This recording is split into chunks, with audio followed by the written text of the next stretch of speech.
The one mistake I made earlier on in my marriage was not speaking up about the abuse. I suffered in silence. I kept praying and believing God that things would get better in our marriage. The resentment I had towards him gave birth to anger. In my marriage, my desire to work or study was never supported. Any attempts to develop myself as a person were crushed.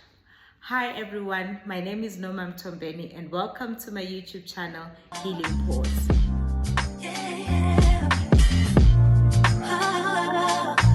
Everyone has experienced divorce, either emndenini, emsebenzini, emphakathini, sonke divorce iyasithinta.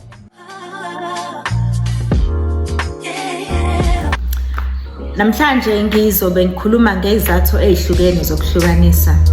I know most of us are familiar with the reasons of physical abuse, infidelity, lack of communication as one of the top reasons why people file for divorce. But there are many other reasons that sometimes when we try and explain them to people, the next person really doesn't understand.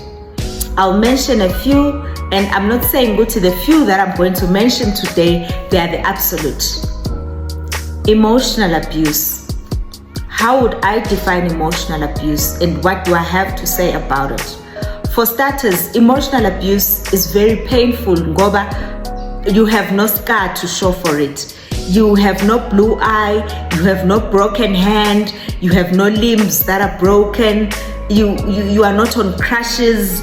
Ayikho into ongayikhombisa umuntu oseceleni usho ukuthi uyazi ngihlukumezekile. Emotional abuse is more of internal. It's more of someone name calling you. It's someone talking you down. It's someone making you feel like you don't matter. Emotional abuse, it's even, you know, those people esiphila nabo that are very moody. Umuntu avuka ekseni usecasukile awusakwazi ukukhuluma naye la endlini mawuthi uyambuza into vela kuthatha kushoniselena awusazi noma uright noma uwrong. Maniphumile maybe as other couples or as friends uyasaba ngisho ukukhuluma phakathi kwabanye abantu because uyazi ukuthi manje nangena emotweni noma manifika endlini uyobusuqiliswa amacala ukuthi ngikubonile indlela obusuhleka ngayo. Emotionally, this person is abusing you. Awukhulekile, you end up being bound in your own house because you are afraid of upsetting this person. And especially with us women, we are brought up and taught to be peacekeepers. So anything that your partner says angayithandi, you will try and uyinciphise lezo zinto so that there is peace in the house. Kwesinye isikhathi that suffocates you because if you are an outgoing person othanda ukuxoxa othanda ukuhleka ugcina ungasakwenzi lokho because you are afraid of being judged and being told ukuthi ngikubonile indlela obusuhleka ngayo laphayana ubusuhleka kangaka usuhleka ukuthini. Lo muntu ayikho into oyenzayo kuyena eright, yonke into ohlezi uyenza iwrong. Mani-ke maxabana la endlini uyokubiza ngawo wonke amagama ongawacabanga ngaphansi komthunzi welanga just to crush your spirit, akwenza uyizwela ungelutho wena la endlini. Kwesinye isikhathi uthola ukuthi uhleli naloyo muntu awusebenzi. Financial abuse, ngiya ku-financial abuse. Uhleli la ekhaya mhlawumbe awusebenzi, uncike kulo umuntu ngokweyimali.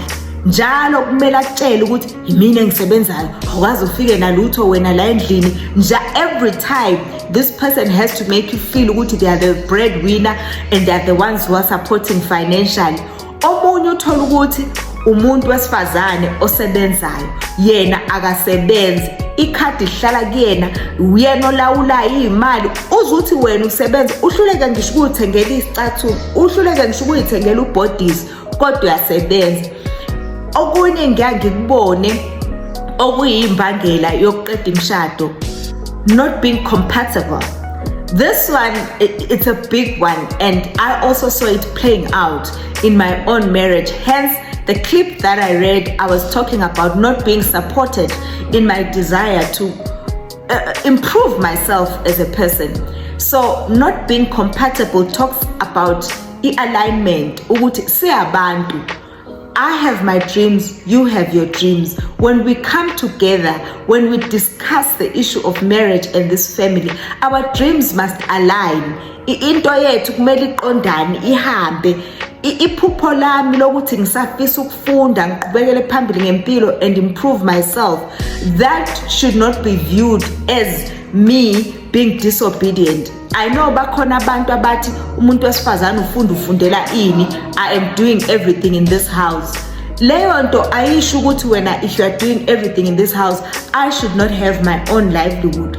So being compatible is very important. Okunye ngikubone kwenzeka that cause a rift, especially emshadweni yasemasontweni.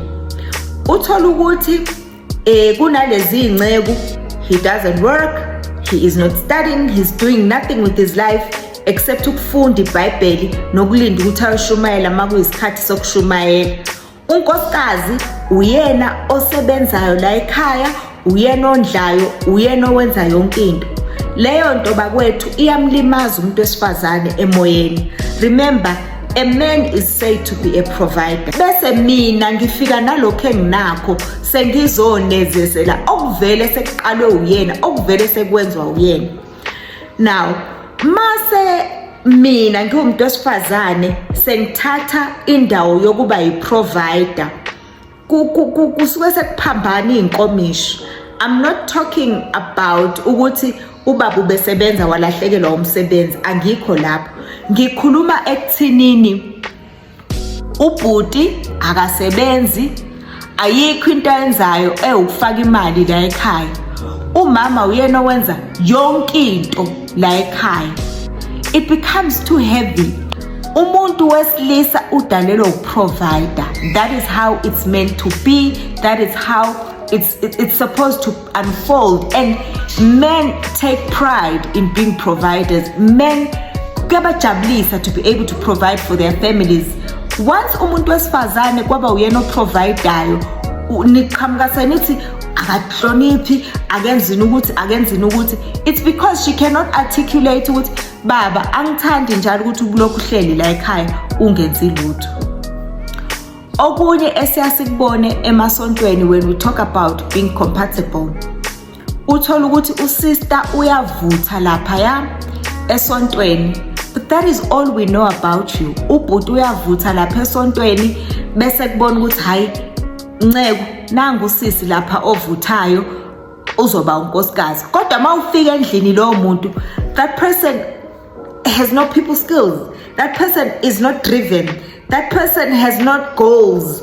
Ayikho enye into ayicabangayo ngaphandle nje kokuthi siyathandaza la endlini uyavutha umuntu. Bakwethu, there is more to life than ukuvutha emasontweni. Akuve kubalekile ukuthi mase amakholwa sibe realistic. Enye futhi into ebangela ukuthi imshado ibe senkingeni. Sometimes we get married with the idea of thinking ukuthi uzomshintsha umuntu abe yilento ofisa ukuthi abe yona. Umuntu kaNkulunkulu bakwethu, umuntu onamandla okushintsha umuntu uyena self noNkulunkulu. No matter how much you love someone, no matter how much you wish and pray for someone to stop doing into ongayithandi or for someone to treat you right, if they are not prepared to treat you right, they'll continue treating you the way they do, and until you realize that this person is not interested in changing, you will continue ukhala emshadweni ubona sengathi awuthandi. So these are some of the reasons that people mawuchaza lo munye umuntu umtshela ukuthi as being emotionally abused, as being financially abused, utshela umuntu ukuthi no, we're not compatible. Ngoba kwesisikhathi uyamshada umuntu because umthanda ele kude, but when you come and you sit down endlini and you look at your dreams and their dreams, you're not aligned. You know, you married someone knowing fully well ukuthi wena mhlambe ubiziwe, you are called into ministry. This person is not in ministry with you. This person is not serving with you, and then there's a rift. Isikhathi esiningi you have to do umsebenzi we-ministry. This person doesn't understand ministry. Seniyaqala niyaxabana. Kwesinye isikhathi isikhathi even parenting is a reason why people can divorce. Uthola ukuthi our parenting styles are not the same. I walk into a marriage with my 2 daughters, you come in with your children, and ngesikhathi sisajola kwakubukeka sengathi kumnandi, kodwa manje sesihleli la endlini ingane zethu were failing to do this blended family thing. Okunye imndeni yethu, our in-laws can rightfully push you out of umshado, uphume ngempela uphela umshado. So yizo zezinye izathu lezi abantu othi mawuthi uyamchazela umuntu athi hawu busuhlula ukubekezelela into encane kangaka, hawu bungasakhulumi ngani naye. Kwesinye isikhathi bakwethu kusuke seku-over ukukhuluma, sekungaphezulu kokukhuluma, because how do you talk someone who's moody out of being moody? How do you talk someone who was brought up or who thinks name calling is normal? How do you talk them out of that?